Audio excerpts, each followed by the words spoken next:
Hello YouTube, how's everyone doing today? This will be a different style of content than I normally post. Today I will be talking about the state of Valorant and how my future will look like with me and Valorant.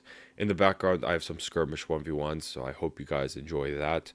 Remember to like, comment, and subscribe for more Valorant content or just more content in general. So I'll start off by talking about the current state of Valorant. The game is still doing pretty well. It's definitely not dead. Many people still play ranked every day. VCT is still popular, and Valorant is still one of the biggest competitive shooters out right now. But just because the game is popular doesn't mean everything is perfect. A lot of players still have real problems with the game, especially when it comes to ranked, matchmaking, smurfs, and how expensive skins are. So I'll be going over these points individually and just let me know what you guys think of these. So first, the gameplay. It is still pretty good. The gunplay feels clean. The agents are pretty unique, and when you get into a good match, Valorant can still be really fun. But the game also feels way more util based now. Sometimes it feels like you're not even fighting the other players. You are just fighting the flashes, the smokes, the stuns, the mollies, walls, trips, etc. That doesn't make the game more strategic, but it can also make it feel very annoying, especially if you're just trying to play casually. The biggest issue, though, is ranked. Valorant's rank system can feel extremely unfair. You can lose one game and lose 24 RR, and then win the next game and only gain 15 RR. That just feels terrible. One bad game can wipe away almost two wins, and it makes it ranked feel way more stressful than rewarding. The reason this happens is because of the hidden MMR. The game has hidden ratings that decides where it thinks you belong, but you never actually get to see that rating. So from a player's side, it just feels like the game is secretly working against you. You could play very well, get kills, communicate, win rounds, and still barely gain RR.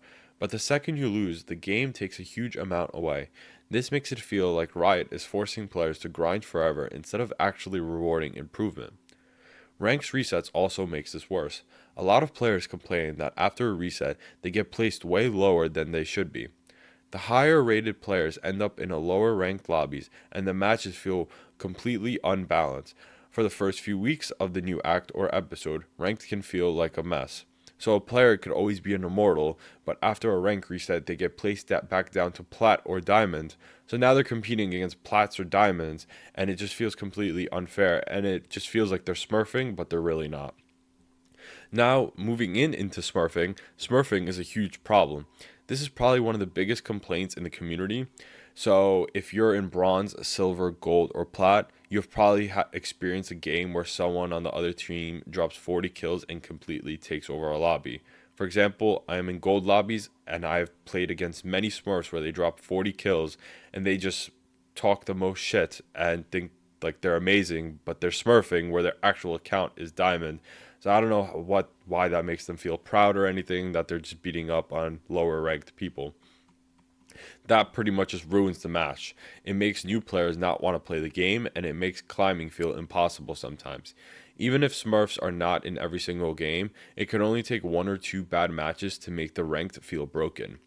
Matchmaking can also be weird. Sometimes your visible rank says one thing, but the players in your lobby feel way higher or way lower. You might be in gold but get put against people who feel like diamond players because of the hidden MMR. At that point, the ranked badge almost feels meaningless. Now going into a bigger issue, the price of skins. Valorant skins are really cool. I love their design, but they're just way too expensive. A single good skin can cost around 2100 VP, which is basically around $25 depending how much VP you buy in their bundle. That is just for one gun. Bundles are even crazier. Some bundles cost 7100 VP, which is close to the price of a full game. Currently, the new Koronami bundle costs 9500 VP, which is equivalent to almost the price of NBA 2K26, the premium edition. So, skins like Reaver, Prime, RGX, Oni, Koronami, and Prelude to Chaos look amazing, but these prices are hard to ignore. And the worst part is that buying these skins aren't even the end of it. You still need the Radianite to unlock the animations, finishers, sound effects, and color variants. So you already paid for the skin, but now you have to pay or grind even way more for the full version of it. And to get the Radiant Knight, you still have to pay to get it, unless you get the Battle Pass, where it gives you a good amount. But if you don't buy the Battle Pass, you still have to spend to get the Radiant Knight. Also, the rotating shop also makes it worse because it creates pressure.